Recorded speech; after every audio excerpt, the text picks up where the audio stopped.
बात करूंगी भारत की और आपको मैं बताऊं कि जी भारतीय फौज हिंदुस्तान की सैन्य सत्ता की, जिसके मजबूत होने से आज भारत के दो शत्रु चीन और पाकिस्तान में बेचैनी का मीटर फुल स्पीड में दौड़ रहा है।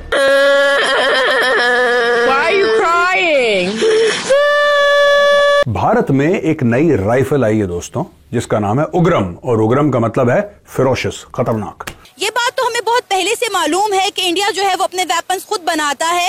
इंडिया अपने वेपन्स खुद बनाने की महारत रखने के साथ साथ दूसरे मुल्कों में एक्सपोर्ट भी करता है। सोचिए 100 दिन के अंदर किसी छोटे मोटे प्रोजेक्ट का प्लान तक तैयार नहीं हो पाता, किसी योजना का ब्लूप्रिंट तक नहीं बन पाता, लेकिन हमारे वैज्ञानिकों ने 100 दिन के अंदर एक राइफल बनाकर कमाल कर दिया। इतने महीनों से जो हम बार बार शोर कर रहे थे और इंडिया की जंगी तैयारियां बता रहे थे, उन्होंने फोकस ये किया था मोदी ने कि हम मेड इन इंडिया बनाएंगे, क्योंकि जब तक वो इंपोर्ट कर रहे थे ना तब तक उनकी कामयाबी के राज थे। जब उन्होंने मेड इन इंडिया बनाना शुरू किया ना, मेन का यही रीजन हुआ कि बीजेपी ने सिर्फ फोकस ये किया। और उसकी इंडिकेशंस और भी हैं कि अभी पिछले हफ्ते इंडियन एयरफोर्स ने और इंडियन कमांडोज ने, इंडियन आर्मी ने एक एक्सरसाइज की है लद्दाख में।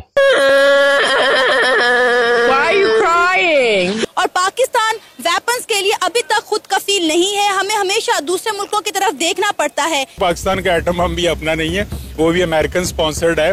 वो हमें उस खिदमत के एवज मिला जो रशिया की जो प्रेजेंस थी अफगान में, उसके एवज जो हमें दिया गया। आपने एक बार दुश्मन को मार दिया वो राउंड, फिर उसके बाद वो चू चू पू पू नहीं करेगा, लगी ठंडा पड़ जाएगा वहीं पे। इतना खतरनाक राउंड, सॉलिड राउंड। ऐसी सूरत हाल में तो फिर कोई भी आने वाले वाकयात को प्रेडिक्ट नहीं कर सकेगा। अच्छा दोस्तों, ये राइफल क्या है, इसको बनाया किसने है, राइफल क्या करेगी, किस तरीके से काम करेगी, इसके बारे में आज मैं आपको थोड़ा सा बताना चाहूंगा।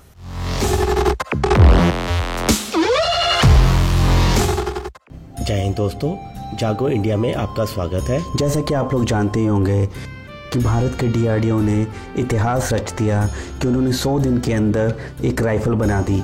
100 दिन के अंदर तो किसी प्रोजेक्ट की प्लानिंग तक नहीं हो पाती, और डीआरडीओ ने तो 100 दिन के अंदर राइफ़ल ही बना के कमाल कर दिया, क्योंकि भारत की आर्मी को राइफ़ल्स की ज़रूरत थी और इसके लिए रशिया की तरफ से AK-47 का एक प्लांट लगना था, जो यूक्रेन युद्ध के बाद नहीं लग पाया। तो इसी वजह से भारत को ऐसी राइफ़ल चाहिए थी जो कि AK-47 से ज़्यादा ताकतवर हो या उसके बराबर की भी हो, लेकिन वो जल्द से जल्द मिल जाए। तो डीआरडीओ ने 100 दिन के अंदर ही वो काम करके दिखा दिया। ये है भारत की ताकत। और इसको देखने के बाद पाकिस्तानी मीडिया भी कह रहा है कि भारत की तरक्की का राज make in India, made in India है। इसी वजह से भारत अब आगे बढ़ रहा है।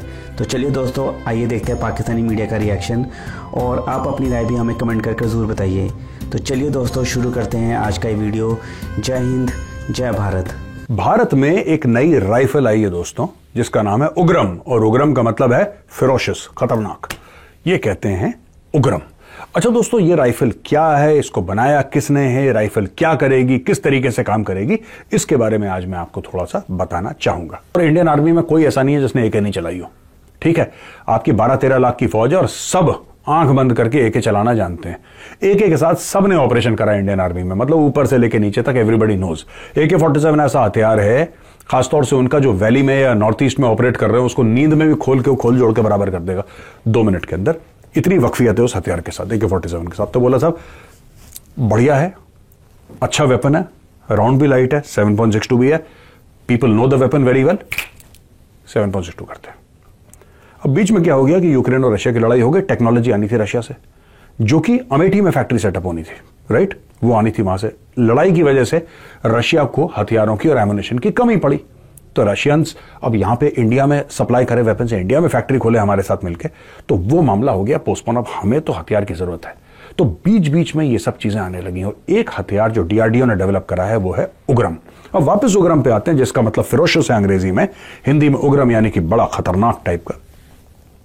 उग्रम जो है ये 7.62 × 51 है, यानी कि इसका जो राउंड है वो AK-47 के राउंड से बड़ा है दोस्तों। यानी कि जो इसकी मार है, कहते हैं इसकी मार 500 मीटर तक है, यानी कि ½ किलोमीटर तक, जो कि बहुत अच्छी मार है। बाय द वे AK-47 300 तक मारती है। बाय द वे AK-47 जो है वो सिर्फ 300 तक मारती है, उसकी मार सिर्फ 300 तक है दोस्तों।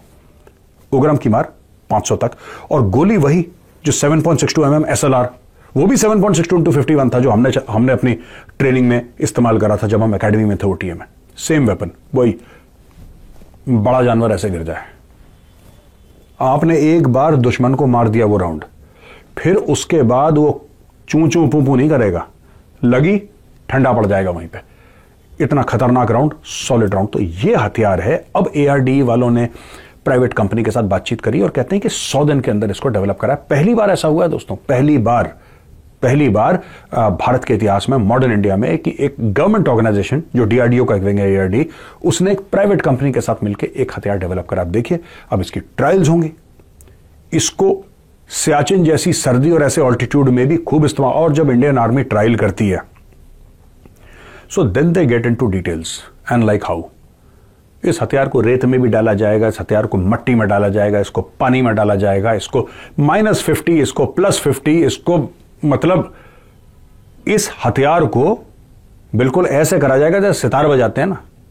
वैसे मैं बता रहा हूं आपको, जो ट्रायल्स होती है वेपन्स की, it is so thorough that I can't tell you. ये बात तो हमें बहुत पहले से मालूम है कि इंडिया जो है वो अपने वेपन्स खुद बनाता है। इंडिया अपने वेपन्स खुद बनाने की महारत रखने के साथ साथ दूसरे मुल्कों में एक्सपोर्ट भी करता है। उसके बरक्स अगर हम बात करें पाकिस्तान की, तो पाकिस्तान अपनी ज़रूरियात ही पूरी नहीं कर पा रहा और पाकिस्तान वेपन्स के लिए अभी तक खुद कफील नहीं है। हमें हमेशा दूसरे मुल्कों की तरफ देखना पड़ता है। क्या कहेंगे, मेड इन इंडिया ने इंडिया को कहां से कहां पहुंचा दिया? एक टाइम था जब 1947 में इंडिया ने हमारे साथ इनिशिएटिव लिया था, और अगर हम 90 की बात करें तो इंडिया का मतलब ये कर लें कि 19-20 का फर्क चल रहा था। लेकिन अब आके उसने ऐसी ग्रोथ की है, मैं ये समझता हूँ कि उनकी, देखें पाकिस्तान भी हमारा मुल्क है, हमने उसको लेके आगे जाना है, हमने सोचा। लेकिन इंडिया की जो मेन रीजन है ना उसकी आगे जाने की, वो ये है कि उन्होंने जब से made in India banana start किया ना, तब से वो आगे निकलना स्टार्ट हुए। मेन चीज यही है। देखें हमने कोई चीज बनानी होती है, जैसे हमारा JF-17 थंडर है, उसका जो इंजन है वो रशिया से आता है, उस मैन्युफैक्चर रशिया से हो रहा है। अगर हमने कोई भी चीज, अब आप उसकी बात करें, उन्होंने ऑटो जो मोबाइल कंपनी है बीट किया, चाइना को बीट किया, वो जापान को बीट किया, 30 नंबर पे आ गए। मेन मैं आपको बताऊं, अगर उनका जो मेन चीज, तो रीजन यही है कि उन्होंने मेड इन जो इंडिया बना रहे हैं वो है। वैसे इंडिया को आप देख रही हैं एक्सपोर्ट करते हैं, मुझे आज तक नहीं पता चला लाइट वेपनरी के अलावा उन्होंने क्या एक्सपोर्ट किया है। कोई मतलब उन्होंने कोई फाइटर जेट बनाए हैं वो एक्सपोर्ट किया है, या कोई टैंक बनाए हैं वो एक्सपोर्ट किया, I don't know. Light weaponry तो पाकिस्तान भी बनाता है, तो इसकी हर साल एक्सपो भी होती है, आपको पता है, कराची में भी होती है, लाहौर में भी होती है, या डिफरेंट कंट्रीज में भी होती है, इवन दुबई वगैरह में भी गालबन होती है। तो देखना ये है कि कोई भी कंट्री जब अपना मिलिट्री मसल फ्लेक्स करता है तो उसके पीछे क्या उसकी जो स्ट्रेटेजिक ऑब्जेक्टिव है। तो फिलहाल इंडिया का जो ऑब्जेक्टिव है वो मैं ये कहूँगा कि वो इकोनॉमिक है, वो नहीं है अभी मिलिट्री मसल या मिलिट्री प्राउस नहीं है।